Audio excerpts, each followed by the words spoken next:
Hello everyone and welcome to Red Hot Go, the show where I take a piece of media that you have suggested and give my first impressions on it. This week, by recommendation of my wonderful patron Quincy Chamberlain, I will be giving Railgun a Red Hot Go. I'm going to start with the things I liked about the show, specifically the thing that I liked the most. All the characters are interesting. None of them deliver their lines like they are apathetic to life itself. And after the past few shows I've covered on this series, that is a breath of fresh air. That's not to say they all have good personalities. I passionately hate one of them in particular, but none of them are boring. I also quite like the idea behind this town. It sounds generic, but a mostly student-populated town where students from different schools are constantly mingling is pretty interesting. And when you add the superpower aspect, it creates a world where all kinds of interesting stories can happen. Lastly, towards the beginning of episode 1, we get some well done exposition in regards to the power of our main character, being displayed to us through visuals and not dialogue. We're also told about this leveling system that goes from 0 to 5, but at no point do they ever explain what separates a level 1 from, say, a level 2. And I'm glad they don't, because that would have been extremely annoying.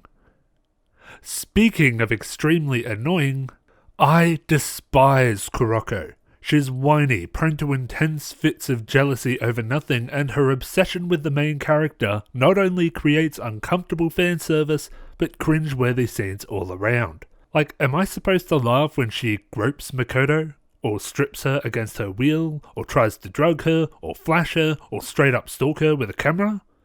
Is that supposed to be funny? Because it's not. It's creepy, uncomfortable, and more than anything else, it's just straight up annoying. Episode 2 was nothing but this dynamic, and it was the worst of the episodes I watched. Yeah, there's a similarly uncomfortable dynamic between Ruiko and Kazari, but at least Ruiko doesn't act as though she is entitled to another human being. Now, I've seen characters like Kuroko before, namely Suzanka from Kunoichi Tsubaki no Mune no Uchi, who is another character who has a crush on their mentor and or skill-based superior. Suzanka does some pretty silly things to get noticed by the main character Tsubaki, but it never develops into predatory behaviour, nor is there even really any element of lust. It's just a childish crush on a big sister figure. Kuroko, on the other hand, is clearly lusting after the main character, and it's not endearing, it's downright creepy. To a lesser extent, I was also bothered by the resolution to episode 3.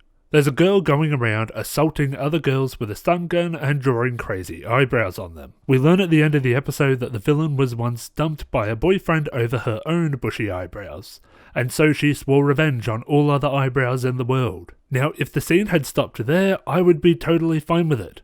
But then Ruiko, one of the girls who was assaulted, mind you, tells the villain that their eyebrows aren't ugly, and the villain gets really emotional and wants to be friends with Ruiko, and... I'm sorry, are you trying to tell me that this perpetrator of assault is actually a character I'm supposed to sympathise with? Because some shallow dimwit insulted her appearance once? Because I'm not buying it. I am not going to feel sorry for someone who used a weapon against students in an impersonal manner just because someone was mean to her that one time. I know I've been rather hard on the shows that I've been covering in Red Hot Go lately, and I promise that I chose Railgun because I thought I would like it. You were the chosen one, Railgun! You were supposed to destroy the to-be-determined streak, not join it! When I watched Railgun, I spent far more time annoyed than entertained. But annoyed is still better than bored, so using my new scoring system from ice cold to red hot, I will rate this show lukewarm. I might watch 2 more episodes in case it gets better, but if it doesn't, then I likely won't be continuing. And that is it for this episode of Red Hot Go. I'd like to thank my patrons, Orion Tran, Quincy Chamberlain, German5, Lars Espen, Shark, and Data52. If there are any shows, movies, or games that you want me to check out for Red Hot Go, leave them in the comments below and I will add them to my list of suggestions. Thank you all very much for watching, and I will see you next time.